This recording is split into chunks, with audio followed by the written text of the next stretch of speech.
Chapter 12. By their fruits you shall know them. It's just as well that our aggression creates poverty instead of wealth. Otherwise, we'd be eternally at war with each other. Now that we have explored the impact of aggression through government on our wealth and well-being, what conclusions can we draw? Aggression creates poverty and strife in our city, state, and nation, just as it does in our one-to-one interactions in our neighborhoods. The same means always create the same ends. Our desire to use aggression, first strike force, theft, or fraud, to create a peaceful and prosperous world is like asking a triangle to be circular. Similarly, we'd be amused if someone wanted a barking cat. Cats don't bark, we'd explain. You can have a dog that barks or a cat that meows. Similarly, we can work towards peace and prosperity by honoring our neighbor's choice, or we can create poverty and strife with aggression.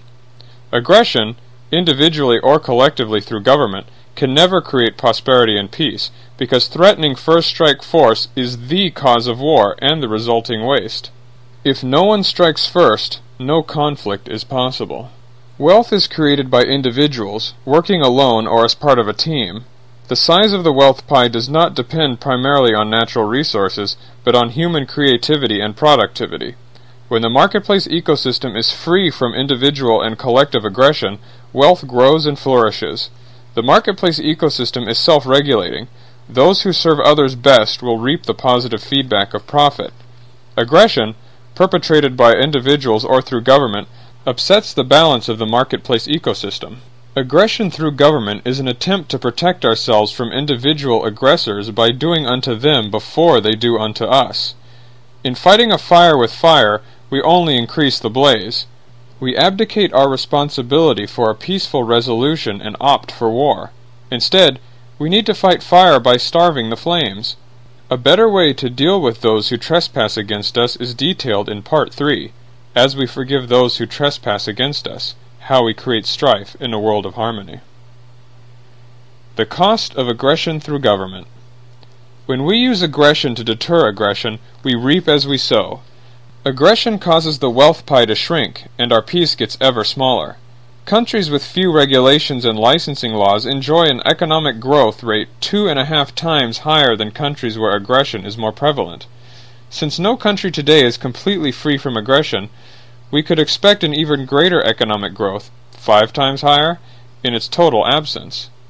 Taxation rates are frequently a reflection of the level of aggression, since they are used to enforce licensing laws and aggressive regulations.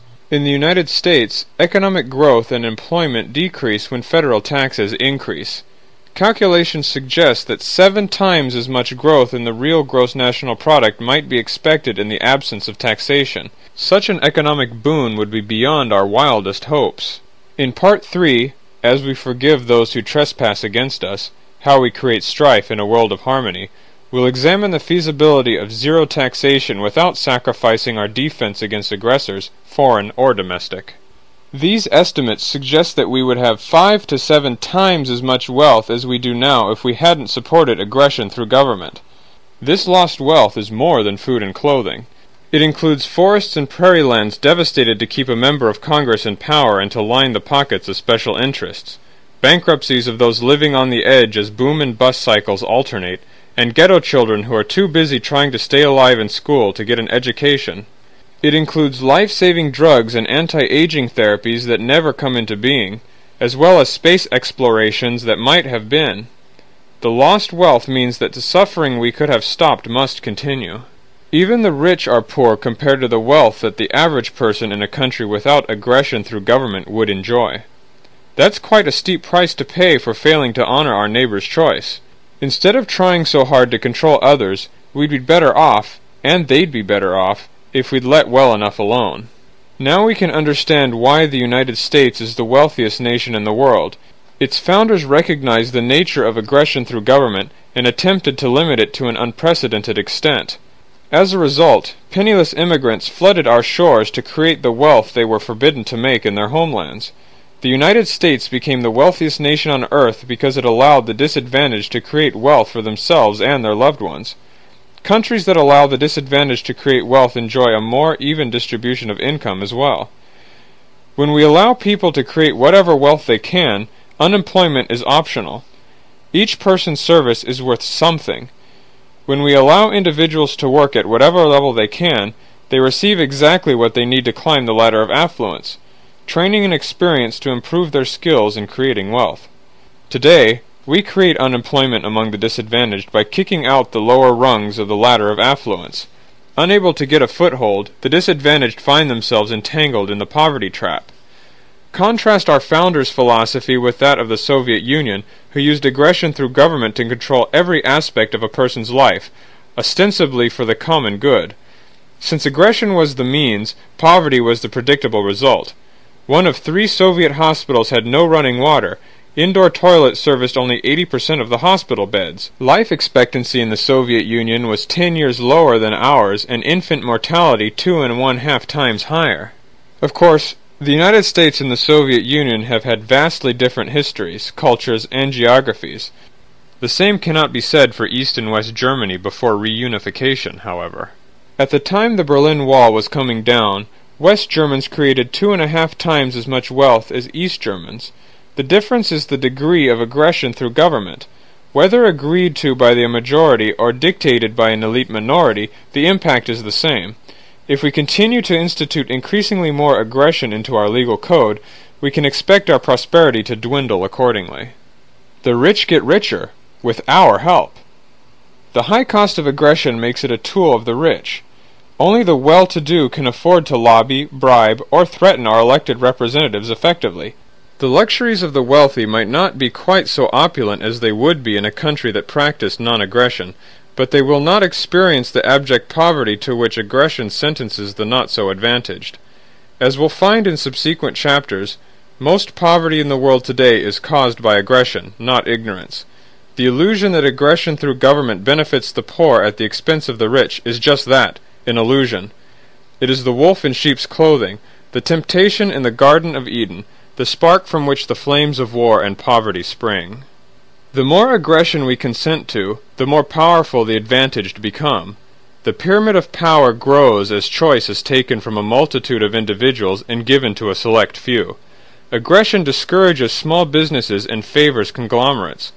Yet when the serpent tempts us, we are told that aggression is a tool to control the rich and powerful for the benefit of the many. When we listen, we reap as we sow. In trying to control others, we find ourselves controlled. Taking responsibility for the way in which our choices create our world can be uncomfortable. Instead of depending on government to show us the way, we must recognize it as the instrument by which our choices are manifested. In Chapter 1, The Golden Rule, we saw how people who shocked others avoided this conclusion. By blaming the authority figure's directions or the victim's poor learning ability, the volunteers avoided taking responsibility for their actions. Because the authority figure represented himself as more knowledgeable, the volunteers deferred to him. The authority represented himself as a pillar of reasonableness. Similarly, those who wish to control us claim that the guns of government exist only for our protection. As such, aggression through government is represented as benevolence instead of violence, as love instead of war.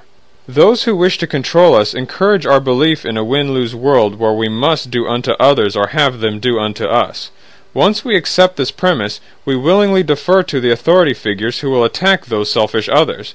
When we recognize that we live in a win-win world, we no longer need to choose between the welfare of ourselves and others. Instead, we recognize that both rise and fall together.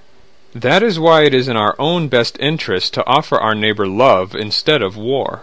Pointing the guns of government at our neighbor eventually results in the guns of government being leveled at us. Honoring our neighbor's choice is the political manifestation of universal love. How wonderful is it that our world works this way? If striking first brought us a plentiful world, we would have to choose between either war and wealth or peace and starvation. A peaceful, prosperous world would be impossible. Instead, we can enjoy both harmony and abundance by honoring our neighbor's choice. Nature teaches us that aggression, even well-intentioned, boomerangs back to us. Truly, we live in a win-win world. While our ancestors recognized this principle and tried to keep our country free from aggression through government, they did not know how to cope with individuals who defrauded others. We've seen that trying to deter individual aggression with collective aggression is a cure worse than the disease. In the next few chapters, we'll explore the alternative, the other piece of the puzzle.